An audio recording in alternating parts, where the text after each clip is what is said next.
श्री राम। तो दोस्तों स्वागत है आप सबका मेरे व्लॉग में। तो दोस्तों आज मैं आपके लिए एक नया व्लॉग लेके आया हूँ। तो दोस्तों ये जो वीडियो है आपको आखिर तक देखना है और इसमें जो भी बातें सुनाई गई है उसमें से आपको जो भी सही लगे वो कमेंट करके लाजमी बताना। तो दोस्तों वीडियो को शुरू करते हैं।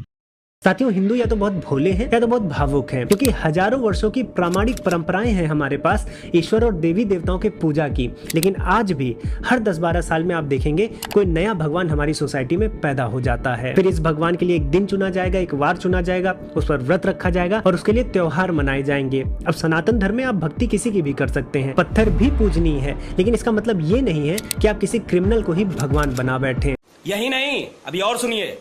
आए दिन आप देखिए कोई ना कोई बाबा आएगा, आपको अपने आप को विष्णु जी का अवतार बताएगा या शिव जी का अवतार बताएगा और उसके बाद ग्रंथों से ही ऐसे गलत इंटरप्रिटेशन करके आपका ब्रेन वॉश करेगा कि आप उसके अनुयायी बन जाएंगे और फिर उसकी फोटो को आप अपने घरों में और ऑफिसों में लगाकर उसका गुणगान करते हैं। ऐसे में एक सेल्फ प्रोक्लेम गॉडमैन रहा है संत रामपाल, जो अभी तो उम्र कैद की सजा भुगत रहा है, लेकिन उसने लोगों को ऐसा ब्रेन वॉश किया है कि बाहर जो लोग हैं वो अभी भी उसको अवतारी पुरुष मानते हैं।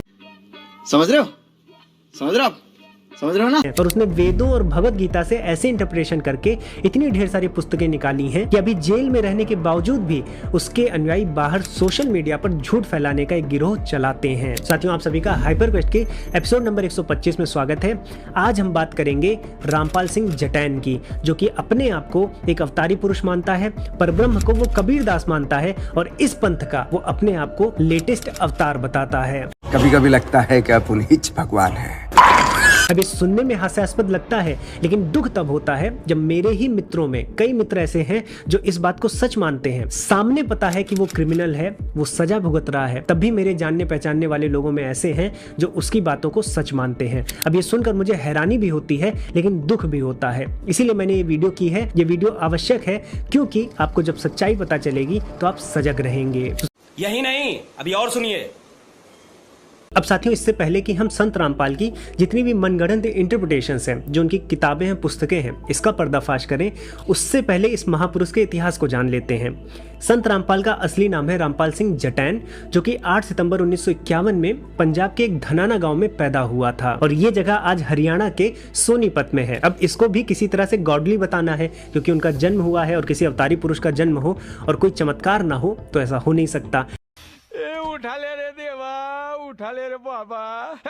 अब ये जो रामपाल सिंह है, ये बचपन से ही बाबा कल्चर को बहुत करीब से देखे हैं। ये गरीब दास करके पंथ था, उसके राम देवानंद जी के शिष्य रहे हैं। 1994 में राम देवानंद ने इन्हें अपना सक्सेसर चुना था और सक्सेसर चुना जाने के बाद हरियाणा के इरिगेशन डिपार्टमेंट में ये जो जूनियर इंजीनियर का पद था, ये छोड़कर बाबागिरी में उतर जाता है। मेरे को तो ऐसा धक धक हो रहा है। मेरे को भी हो रहा है। अब जब आप बाबागिरी में उतरते हैं तो सबसे पहला काम क्या करते हैं? सबसे पहले आप आश्रम बनाते हैं, एक अपना ऐसा किला जिसको कोई भेद ना पाए। तो 1999 में रोहतक में एक सतलोक नाम का आश्रम बनाया गया, जहां पर सब कुछ अपनी मनमानी से किया जा सके। आश्रम की सफलता ऐसी बढ़ी, लोग ऐसे जुड़ने लगे कि धीरे धीरे झज्जर और रोहतक में और भी आश्रम खोले गए। यही नहीं, अभी और सुनिए। पहले तो ये दूसरे महापुरुषों की बात करते थे। ये गरीब दास की बात करने के साथ साथ इन्होंने कबीर दास को भी इसमें जोड़ा और जब धीरे धीरे इन्होंने कबीर दास को ये दिखाना प्रारंभ किया कि कबीर दास ही परब्रह्म है, तो कबीर दास का एक नया पंथ इसने चालू किया और उसी पंथ में अपने आप को भी एक अवतारी पुरुष घोषित किया। समझ रहे हो ना? इसके लिए उसने कबीर दास के भी दोहों का गलत इंटरप्रिटेशन किया। अब ये तो इनकी अपनी इंटरप्रिटेशन थी। ये धीरे धीरे ये सब चीजें करते रहे, बहुत ज्यादा लोग ध्यान नहीं दिए। हाँ, परंपरागत लोगों को इसमें दिक्कत अवश्य हुई, लेकिन इनके पास ऐसे फॉलोअर्स थे जो कहीं भी लड़ने मरने के लिए तैयार थे। और इसका पहला उदाहरण हमें मिलता है 2006 में, जब ये सत्यार्थ प्रकाश, जो स्वामी दयानंद सरस्वती जी का ग्रंथ है, उस सत्यार्थ प्रकाश पर टीका टिप्पणी करके उसका मजाक बनाते हैं, उसकी निंदा करते हैं। यही नहीं, अभी और सुनिए। यहाँ आर्य समाज के लोगों को बहुत क्रोध आता है और आर्य समाज के लोग रामपाल के आश्रम को घेर लेते हैं। यहाँ पर रामपाल के जो फॉलोअर्स हैं और जो आर्य समाज के अनुयायी हैं, उनके बीच में एक जोरदार मुठभेड़ होती है और इस मुठभेड़ में जहाँ लगभग 59 लोग घायल होते हैं, वहीं पर एक व्यक्ति को गोली भी मार दी जाती है। तो यहाँ पर अवतारी पुरुष रामपाल और उनके फॉलोअर्स हत्या करते हुए भी दिखते हैं। वैसे इसको भी जस्टिफाई किया जा सकता है। समझ रहे हो ना? कि देखिए, श्री कृष्ण जी भी महाभारत का युद्ध कराते हैं और वहां भी बहुत ढेर सारी हत्याएं होती हैं, तो एक अवतारी पुरुष रामपाल भी हत्याएं करवा सकता है।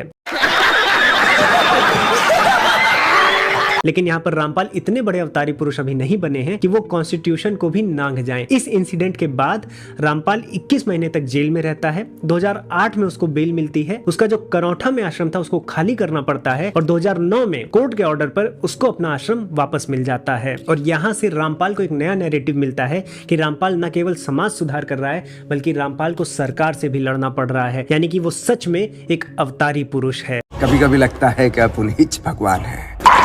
और यहीं से अपने फॉलोअर्स में वो सरकार और सिस्टम के प्रति एक नफरत भरता है, जिसके कारण उसके जो फॉलोअर्स होते हैं कदम कदम पर सरकार और पुलिस से लड़ने के लिए रेडी हो जाते हैं। और ये रामपाल की बहुत बड़ी जीत थी, क्योंकि अब उसके जो फॉलोअर्स थे उसके लिए अब एक शील्ड बनकर खड़े हो गए थे। इसके बाद रामपाल पर समय समय पर बहुत ढेर सारी FIR होती थी, उसको बार बार कोर्ट में बुलाया जाता था। यही नहीं, अभी और एक केस तो था जिसमें एक महिला का शव आश्रम से बरामद हुआ था और दूसरा जो मुठभेड़ के दौरान 4 महिलाएं और एक बच्चे की मृत्यु हुई थी। इन दोनों केस में रामपाल का हाथ माना जाता है। यही नहीं, अभी और सुनिए, जिसके कारण आज वो आजीवन कारावास भुगत रहा है। अब इतना सब कुछ जानने के बाद, इतना सब कुछ समझने के बाद, और जहां पर हमारी जुडिशरी ने एक क्रिमिनल को सजा सुनाई हो, उस क्रिमिनल की पूजा आज भी होती हो, तो इससे बड़ी विडंबना कुछ नहीं हो सकती। ये हिंदू होने पर कलंक है। अब ये ब्रेन वॉशिंग होती कैसे है, ग्रंथों को कैसे गलत इंटरप्रेट किया जाता है, यही नहीं, अभी और सुनिए। क्योंकि सभी दुखी हैं, जो दुख पर मरहम लगाए वो हमारा भगवान, ऐसा मानकर हिंदू किसी को भी भगवान मान लेता है। तो ये कैसे होता है, कैसे रामपाल ने गलत इंटरप्रिटेशन किए हैं, कैसे अपने आप को अवतारी पुरुष साबित किया है, आइए समझते हैं। उठा ले रे देवा, उठा ले रे बाबा।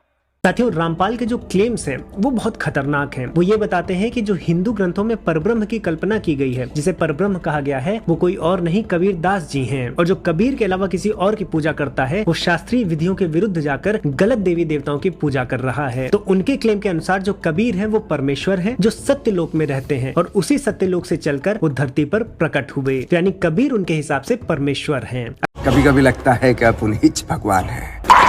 अब इस क्लेम को सिद्ध करने के लिए रामपाल जो भी क्लेम देता है या फिर रेफरेंसेस देता है, वो मैंने उसकी ज्ञान गंगा पुस्तक से उठाया है। और यहाँ पर चौंकाने वाली बात यह है कि इसी पुस्तक में ये भी क्लेम करते हैं कि कबीर दास के बाद सत्यलोक से जो आने वाला वर्तमान अवतार है वो संत रामपाल महाराज हैं।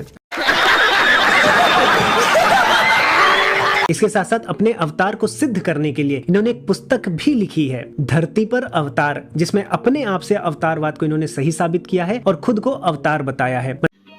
समझ रहे हो, समझ रहे हो आप, समझ रहे हो ना। मतलब एक व्यक्ति कितना डिल्यूजनल हो सकता है और कितना ब्रेन वॉश कर सकता है, ये पुस्तकें इसका प्रमाण हैं। क्योंकि यदि पुस्तकें उपलब्ध करा दी जाएं, तो जो जनमानस है, जो साधारण मनुष्य है, पुस्तकों के उपलब्ध होने मात्र से मान जाता है कि हाँ ये बात तो सच ही होगी क्योंकि लिखा है। और यही नहीं, अभी और सुनिए।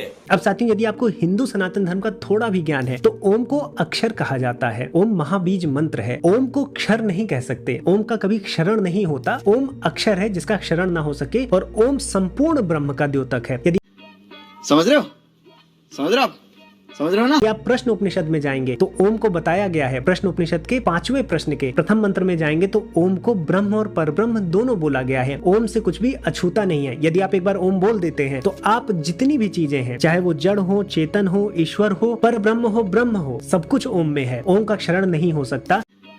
समझ रहे हो, समझ रहे हो आप, समझ रहे हो ना। ईश उपनिषद के प्रथम श्लोक में ही आपको मिलता है कि ईशावास्यम इदम सर्वम यत्किंच जगत्याम जगत, यानी इस जगत की हर एक चीज में, केवल ऐसा नहीं कि मेरी चेतना और आत्मा में ही, इनफैक्ट इस मैटर में भी ईश्वर है। तो ये जो ईश्वर है, जो मैटर में भी है और चेतना में भी है, ये परम अक्षर ब्रह्म है, ये परमात्मा है, ये श्री कृष्ण है। बाकी जो मैटर है वो अक्षर पुरुष है, और जो मेरी चेतना, मेरी आत्मा है, वो अक्षर पुरुष है। लेकिन इन दोनों में श्री कृष्ण है। इन दोनों की वजह से ये दोनों चीजें चल रही हैं। समझ रहे हो, समझ रहे हो आप, समझ रहे हो ना। तो ऐसा नहीं है कि जो काल है, जो मैटर है, वो श्री रामचंद्र और श्री कृष्ण जी में बदल रहा है, और जो ब्रह्म है जिससे दोनों आ रहे हैं वो ब्रह्म कबीर दास में बदल रहे हैं। यदि आप ब्रह्म से डायरेक्ट आ रहे हो तो आज आप जेल में बैठे हो, आपको 4 डंडे भी पड़े हैं, तो आप तो कुछ कर नहीं पाए। आप मुझे अक्षर पुरुष दिखते हैं कि जो नाशवान है, जो समय के साथ समाप्त हो जाएगा। आप कहीं से भी परम अक्षर पुरुष नहीं हैं। परम अक्षर पुरुष श्री कृष्ण जी हैं, क्योंकि यदि आप एक श्लोक आगे जाते तो आपका बिजनेस चौपट हो जाता। एक श्लोक आगे ही श्री कृष्ण स्वयं कहते हैं कि मैं क्षर और अक्षर दोनों से परे हूँ, मैं परम अक्षर पुरुष हूँ, मैं पुरुषोत्तम हूँ। यही नहीं, अभी और सुनिए। तो इस श्लोक के बारे में आप नहीं बात करेंगे, क्योंकि यहाँ पर तो बता ही दिया कि मैं अक्षर नहीं हूँ। रामपाल क्षर पुरुष में श्री कृष्ण को रखते हैं, श्री कृष्ण चंद कहते हैं, श्री राम चंद कहते हैं, और भगवत गीता में श्री कृष्ण स्वयं कह रहे हैं कि मैं परम अक्षर पुरुष हूँ, जिसको आप कबीरदास कह रहे हैं। तो आप सेलेक्टिव श्लोकों को उठाकर मनगढ़ंत रूप से बताते हैं और भोले भाले लोगों को और साथ में जो क्रिमिनल्स हैं उनको शरण देते हैं, उनको ब्रेन वॉश करते हैं और समाज में क्राइम बढ़ाते हैं। उठा ले रे देवा, उठा ले रे बाबा। इनफैक्ट भगवत गीता को आधार बनाकर ये क्षर पुरुष को ओम बता दिए, जबकि वहां ये कहीं नहीं दिया गया है। इनफैक्ट जो ये रेफरेंस भी देते हैं ओम के लिए, यदि आप उस रेफरेंस को पढ़ेंगे तो वहां पर तो लिखा ही है कि ओम जो है वो अक्षर रूप ब्रह्म की ओर लक्ष्य करता है। तो यहाँ पर क्षर पुरुष की तो बात ही डिबंक हो जाती है, समाप्त हो जाती है। यही नहीं, अभी और सुनिए। इसके बाद जब इन्होंने 3 अवतार की धारणा दी थी, तो आप ध्यान दीजिएगा कि क्षर को ओम बोला था, अक्षर को तत् बोला था और परम अक्षर को सत बोला था। और इसके लिए ये रेफरेंस देते हैं 17वें अध्याय का 23वां श्लोक, जहां पर ओम तत्सत ये ब्रह्म के 3 प्रकार के निर्देश हैं। और इसको इन्होंने तोड़ मरोड़ कर बता दिया कि ब्रह्म 3 प्रकार के अलग अलग होते हैं, एक ब्रह्म, एक पर ब्रह्म, एक पर अक्षर ब्रह्म। जबकि यदि इसके आगे के श्लोकों को आप पढ़ेंगे तो श्री कृष्ण यहाँ समझाते हैं कि एक ही ब्रह्म है जिसके 3 नाम रूप हैं, ओम तत् सत। जैसे समझ रहे हो, समझ रहे हो आप, समझ रहे हो ना कि हम ब्रह्म को सच्चित आनंद बोलते हैं, तो ऐसा नहीं कि सत कोई अलग ब्रह्म है, चित कोई अलग ब्रह्म है, आनंद कोई अलग ब्रह्म है, यानी वो एक ही ब्रह्म के लक्षण है, ना कि इससे ये सिद्ध होता है कि 3 ब्रह्म हैं। तो भगवत गीता से जितने भी उनके रेफरेंस है, जो भी क्लेम्स हैं, वो सब डिबंक होते हैं। यही नहीं, अभी और सुनिए। मेरी आपसे यही विनती है कि बहुत ढेर सारे ग्रंथ पब्लिश होते रहते हैं, बहुत ढेर सारे बाबा आएंगे, अपनी अपनी किताबें लेकर आते हैं। आपको यदि हिंदू सनातन धर्म के विषय में पढ़ना है, जानना है, उसके अध्यात्म को समझना है, उसकी फिलॉसफीज को समझना है, तो जो प्रामाणिक ग्रंथ हैं, जो उपनिषद हैं, भगवत गीता है, अष्टावक्र गीता है, वेद आदि हैं, उनको ही पढ़ें। यदि आपको नहीं पता है तो मैंने एक वीडियो भी की है जिसमें मैंने 10 प्रामाणिक ग्रंथों के बारे में बताया है। यही नहीं, अभी और सुनिए। प्रामाणिक ग्रंथों से जुड़िए, उन गुरुओं से जुड़िए जो अपने आप को अवतार नहीं बताते, अपने आप को परमेश्वर नहीं बताते, बल्कि जो परमेश्वर के द्वारा दिया गया ज्ञान है, जो वैदिक ज्ञान है, उसको आपको समझाते हैं। तो आप उपनिषदों में भी छोटे उपनिषद, ईश उपनिषद, प्रश्न उपनिषद से प्रारंभ कर सकते हैं, भगवत गीता को पढ़ सकते हैं। यदि आपको एक्सप्लेनेशन में हेल्प चाहिए और वैज्ञानिक दृष्टिकोण से, आधुनिक दृष्टिकोण से इन ग्रंथों को समझना है, तो हम हमारे शिक्षण ऐप पर भी हिंदू दर्शनों को, उपनिषदों को और संस्कृत भाषा को सिखाते हैं, तो आप हमसे भी जुड़ सकते हैं।